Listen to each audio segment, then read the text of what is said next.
Don't do it. Don't do it.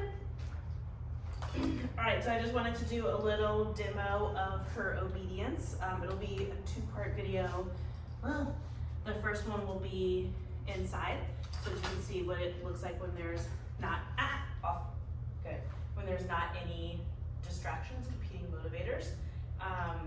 And then I'll do one outside so you can see that the picture is a little different, where she's much more distracted, and I'm having to work to keep her entertained and keep her involved with me. I've been sick, so please excuse my voice and all those things. A big thing that I have been doing with her is I'll let her have the morning and the evening to do her playtime stuff. Middle of the day is when I'm working with her.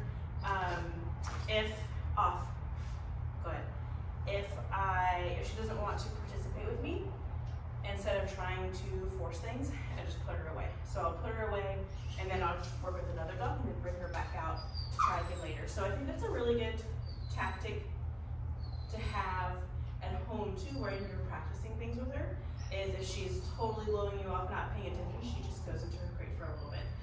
It's not meant to be like a punishment really, it's just saying, hey, if you are motivated elsewhere, then you do not get anything. So I don't want that to sound super harsh, but I think it really builds motivation for her wanting to do things with us, because there are not alternatives to paying attention to us. And it's gonna really help build up her work ethic. And then we can use that to help build confidence and engagement and distractions when there's competing motivation. I think it's a really good practice now when she's puppy and she's a sponge, learning everything that not paying attention to doesn't get her anything at all. All right, so the jumping, I use the word off if she's up on me.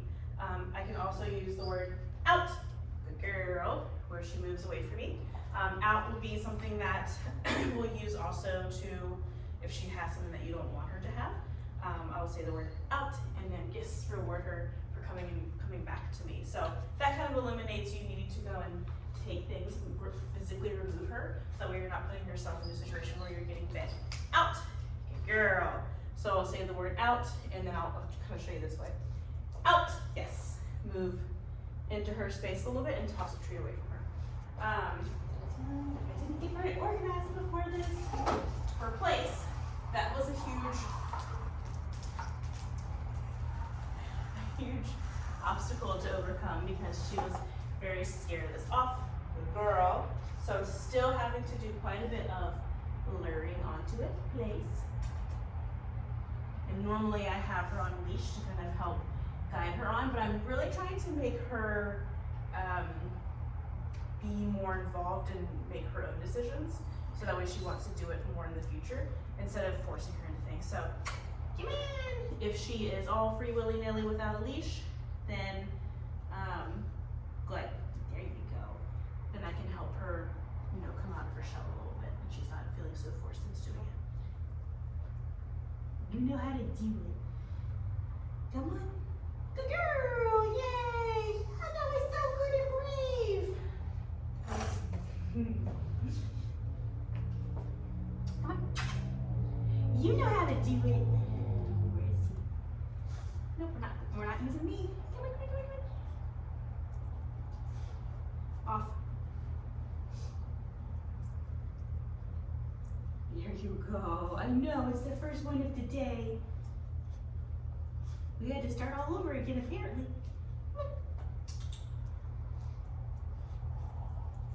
Nope. So, again, I don't want to force her to do it. I want her to just try it out, and then I'll make a really big deal out of it to show her that she overcame something that she found to be scary. So even though she's done this a couple, good girl, done this a couple times now, it's still a big deal to her. Good job. And it helps boost her confidence when she figures out, hey, I can do something that I thought was really scary. So I definitely want to compliment her over. Phone started ringing. Cut this off. All right, we'll try this one more time. Place. Come on.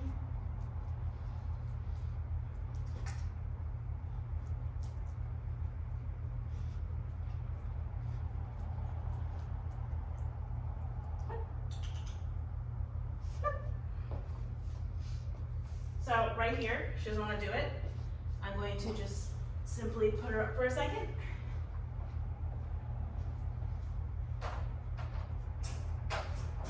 And for time's sake, it's going to be very quick. Time out. Good girl. All right, and then we'll let her out to try again.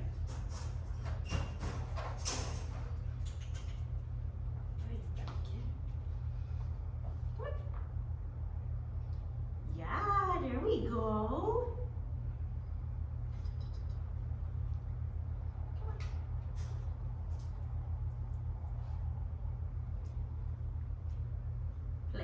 Good girl, that was so good.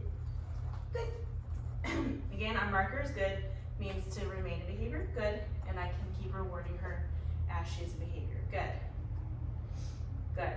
Because this is such a hard thing for her, good, I'm going to really lay it on, good. Good. Normally we're a little bit farther along, good, than this at the end of these 2 weeks, but good, because there was a really big lag of her wanting to take food from me, good. Just a confidence thing, we're a little bit behind, good. So we're still at the phase where I'm pretty continuously rewarding things, good. Okay.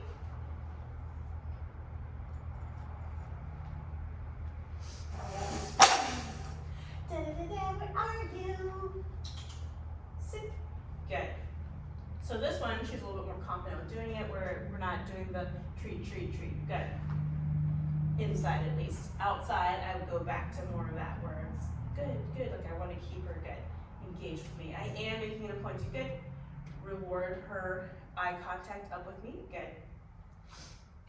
Very nice. Okay. Okay. Yeah, he's silly. He's a silly girl. All right, and then we'll go to sit down. Good. Good. Good. I am getting her used to me standing up and slightly disengaging with her. Good. So that she learns that I don't have to stay down here for her to remain in behavior. Sorry, I can't talk.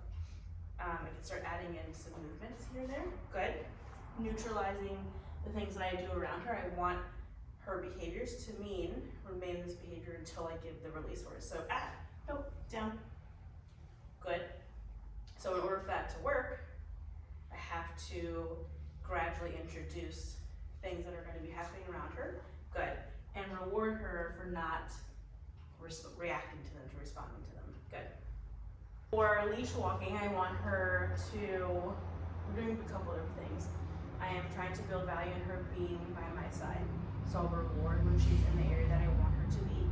But I'm also trying to help her understand how to respond to leash pressure.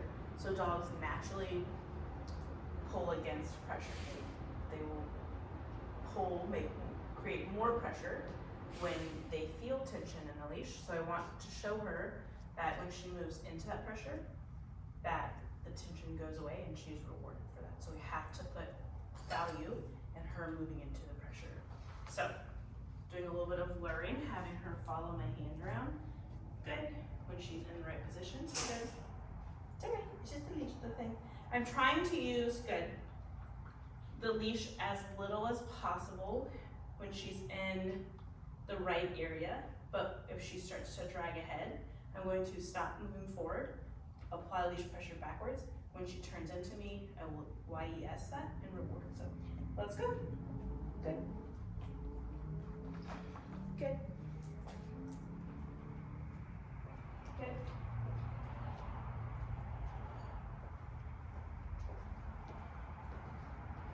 It's right there. Good. I did the wrong marker,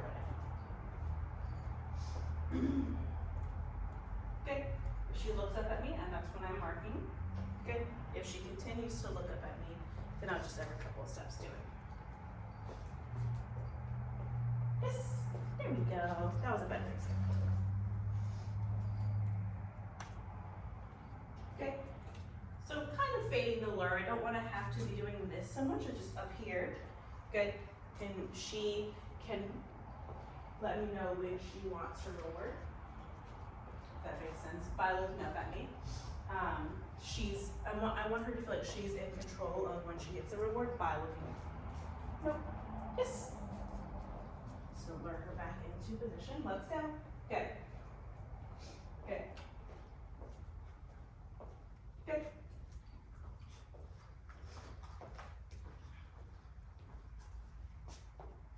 Yes. There we go.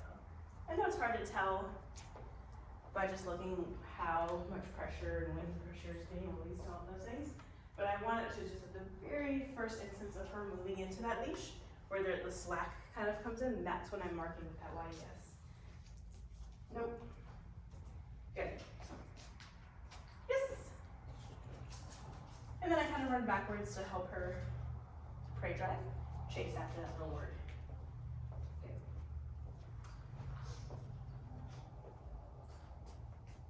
Good. Beautiful. And again, just reiterating that while we're walking, I'm not really communicating too much with the leash. I want that to be loose, just so she understands that when she's right here, all the good things happen. She gets food, the leash is not bothering her. The only time she feels tension or pressure is when she moves out of a certain zone. Bless you. Let's go. Good.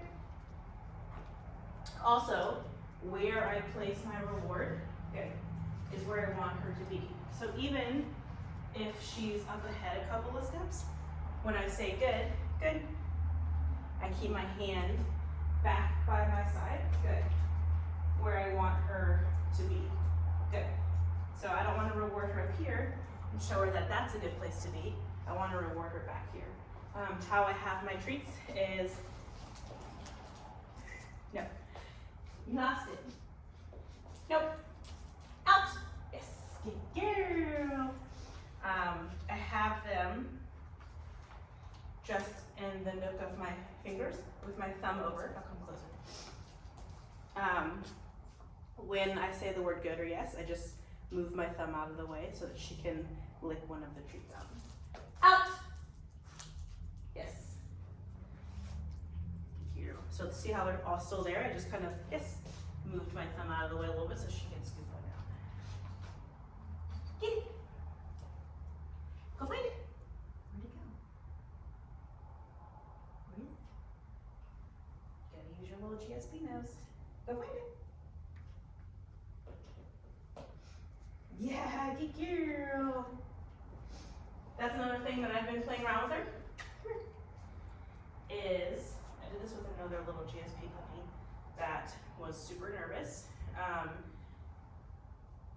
Go find it. We were working on kind of like sin work, tracking almost, where right now, sit, nope, sit, good. I want to throw food away, sit, nope, good, nope, nope, sit, I know, sit, nope, good, go find it. And just to get her using her nose to go find things. Right now it's really easy, it's very much so in sight. She saw me toss it away from her. I have to make it really easy for her so she understands the picture of go finding equals go get the reinforcement. Over time, what I like to do is then start making it a little bit harder to find, like maybe around the corner or something, which is not quite there yet. We just started doing it earlier this week where I just will say, go find it. She has to go chase the food away.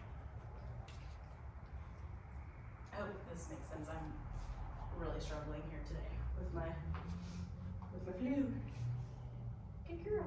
All right, so the next video will be